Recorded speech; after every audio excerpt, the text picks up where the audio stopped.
Let's talk pre-K curriculum choices.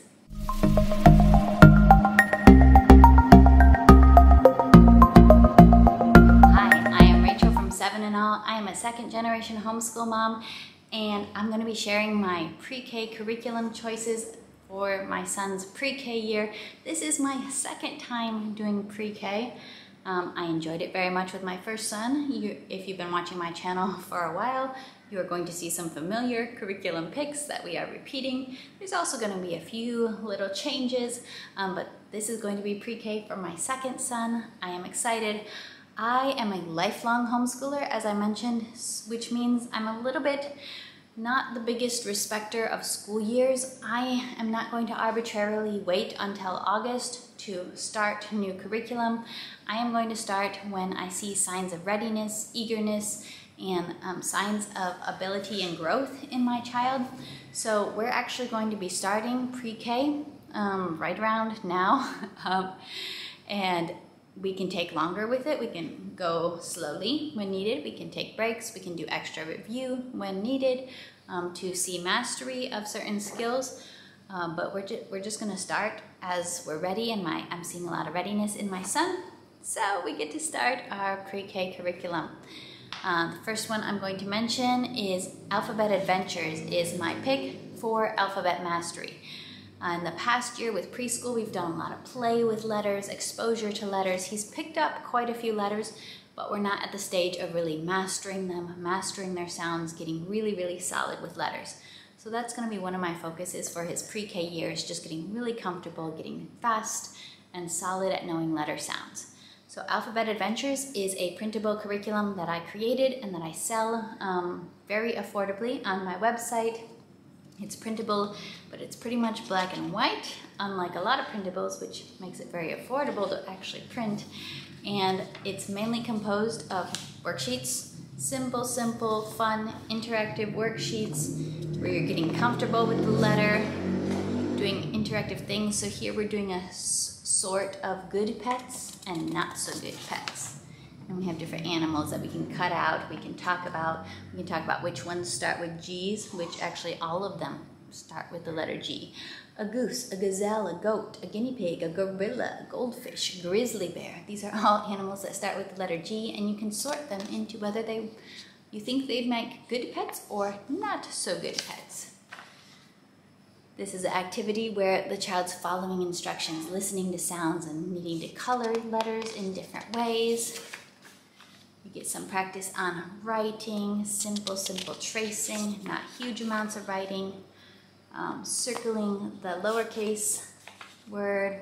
We get to talk about a little phrase, great oaks from little acorns grow. Then we get to do some actions with G, words that begin with the G sound, grin, growl, gallop. Practice some little actions, verbs. So you get a lot of worksheets, and also in this curriculum I recommend playing a lot with alphabet flashcards, just simple alphabet flashcards, playing matching games, seek and find games.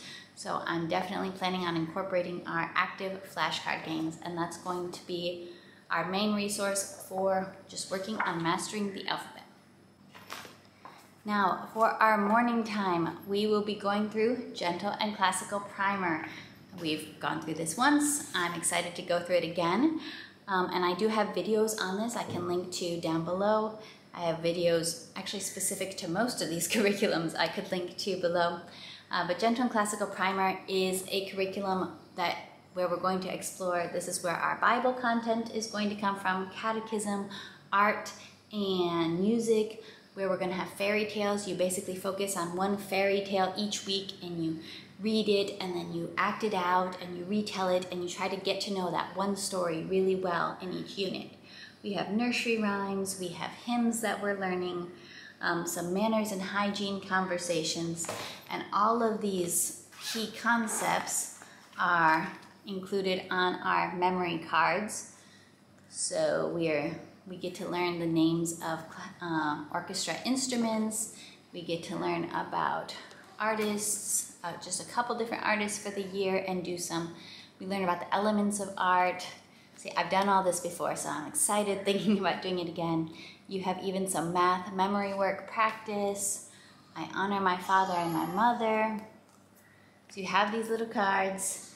One thing that's new this year and this time that we're using Gentle and Classical Primer are the weekly grids. These did not exist when I used primer with my first son, and I'm excited to have weekly grids to follow. I am the kind of person who loves a weekly grid. I don't feel necessarily bound to it, but I feel like empowered by it. Like, oh, I can do this today. I can do this practice activity to learn about the instruments, to learn about the stringed instruments of the orchestra. Simple grids that will just say, okay, read this Bible story, do your nursery rhyme, read your fairy tale. So I'm excited to have this edition. This is a new and very inexpensive purchase on their website. I can link to this down below. I think it's like $5 for the digital copy, and then you have 36 weeks of grids that you can easily print off and follow, and I'm gonna have fun having grids. Now, I love that Gentle and Classical Primer gives us time to focus in really on just one story, one Bible story for the week, one fairy tale, and get to know it really well, retell it, and practice it. However, we also really like to read a lot in our family, and last time I did primer, we did notice we wanted more reading in our mornings. So I ended up adding in Sunlight P, and I'm going to be weaving this in again as well for extra reading. And some things I like about this is just, it gives us a little bit of extra reading that we don't have to like super focus in on, and it gives us reading on kind of different topics. So we have our, rich fairy tales, literature, our art and music from primer, but then we can just have simple kind of social studies related books, like Things People Do from Usborne is part of the Sunlight P program. And in this book, you're just looking at an island and you're learning about all the different jobs of people who live on that island. And the illustrations are so fun. It's just a fun, quick book that you get scheduled to read a page here and there. We have our Eric Carle Animals poem book, which animal poems are always fun. I've talked about this book multiple times because this is such a favorite. This is like everything your preschooler needs to know about science in one book, as told by the Bernstein Bears. Seriously, this is an awesome book.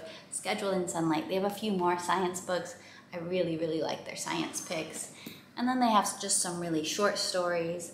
We enjoyed this one last time, the Lion Storyteller Bedtime Book. They're typically just 2, maybe 3 pages of little folk tales that you can go through. So I believe Sunlight P is scheduled for 4 days a week. In the past, we found it pretty easy to fit in, it's 4 days a week, to fit in the 4-day Sunlight P schedule alongside Gentle and Classical Primer. And we do this over our breakfast time. In the past, that was pretty easy to do, so that's what I envision happening again this year. Although also, if we take things a little slower, if we don't go through a full week in a week, that's totally fine, because we're also starting pre-K kind of on the early side. So if we take longer than 36 weeks, or if we take breaks, or if we spread things out, spread out a unit, I am very, very, very fine with that. Then other resources we're using, we will be using Handwriting Without Tears for handwriting. He's actually already started this, and he loves writing letters. Both of my boys have, when they really started taking off with learning letters has been when I started teaching them how to write letters. They really, really enjoy writing and tracing. And this coordinates with the wooden pieces that go with Handwriting Without Tears for building letters. He loves those as well. And this is the Spanish edition, as you can see, but they have English and Spanish editions of this book. For more Spanish work, we're going to be using something that wasn't published yet when my oldest was in pre-K, but we'll be using the Yamitas Preschool Spanish Binder. I did attempt starting to use this with him during preschool, but I felt like he just wasn't quite ready for it, so we shelved it. And I knew we could come back to it in 5-6 months and he'd be a lot more ready. So this has 26 units, which just have a couple pages for the week. You can see that. So you're going over a letter, you get some practice on tracing the letter, on finding the letter, you get practice with some vocabulary words, you get some shapes and numbers. Now that I'm looking at this and he's older, I'm like, wow, This is actually going to be quite easy for him as it starts off. But as you go through more units, you get into a little bit more of phonics. You can see here you're getting some blending. Pa, pe, pi, po, pu. So you're getting some beginning things. You can match the syllabus with the words. So pa, pato, pe, perro, pu, pulpo. So you're getting some of that practice and getting his Spanish in. So Spanish mixed with phonics, mixed with numbers and shapes and colors. And like when we first tried it, you know, kids change so fast. I think we tried this 6 months ago and I was like, he's not ready. Now I'm looking at this and it'd be like, oh, this might be a little bit easy for you at the beginning. But that'll be good. It's good Spanish. He's stronger at his English than his Spanish. So it'll be good to go over these same concepts in Spanish with him. And then as far as his math work, probably no surprise, we will be going back to kindergarten math with confidence. I use this with my oldest. We absolutely loved it. This is the teacher's guide. Now for the student book, I did something interesting and cut it up and put it in a 3-ring binder with page protectors so that it could be reused. The benefit of this is that the same child can do the same pages multiple times, which did happen with my oldest, that sometimes he would go through and do 10 pages of math and then we'd erase it and he would do them again. As far as what is required in the workbook, it's very simple and gentle. There's matching, there's just a tiny bit of writing numbers, there's circling, drawing lines, coloring. This will, I feel like, be pretty doable. If we bump, now the concepts and the games in the teacher's guide can sometimes be a little bit more challenging, and my plan is that if we bump into something he needs to master that he needs a little more extra time with, we'll just take that extra time. We'll take an extra week of practicing and doing review games, practice games and activities. She's got a lot of those in here. I'm excited for this, and that will be a good fit for him. Then just really for fun. These were actually Christmas presents from Grandma.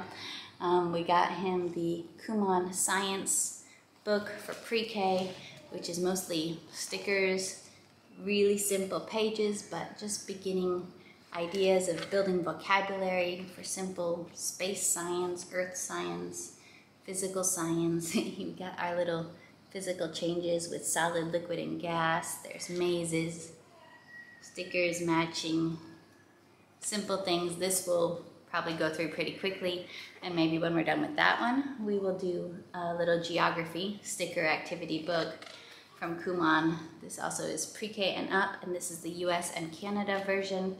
So it goes through certain states. It also goes through monuments, famous places, some of which my boys have been to, so that will hopefully trigger good memories for them. We can go over regions, state names, and I'll try to incorporate this later in the year because my older son is going to be focusing on US geography for his 1st grade year. So I'm hoping to keep this one until a little bit later and maybe coordinate it with his big brother's schoolwork a bit. There is one more workbook element, which is actually something scheduled as part of Sunlight P, which is the Developing the Early Learner workbook series. But when I sat down to film them, I could not find those workbooks. I think they might be at my mom's house right now. But he will also be in those workbooks. Those do not focus on like letters or numbers. They're very logic-based, just like kind of work on listening skills, reasoning skills, motor skills, and coordination. But this is my pre-K homeschool plan. We're going to be diving into great stories, reading great books together. We'll be working on leveling up our Spanish skills, alphabet skills, math skills, and we're going to have a whole lot of fun doing it. So if you want to stick around to see more from my channel, make sure you subscribe, click like so that YouTube will show you more of my videos, and I'll be seeing you next time. Bye!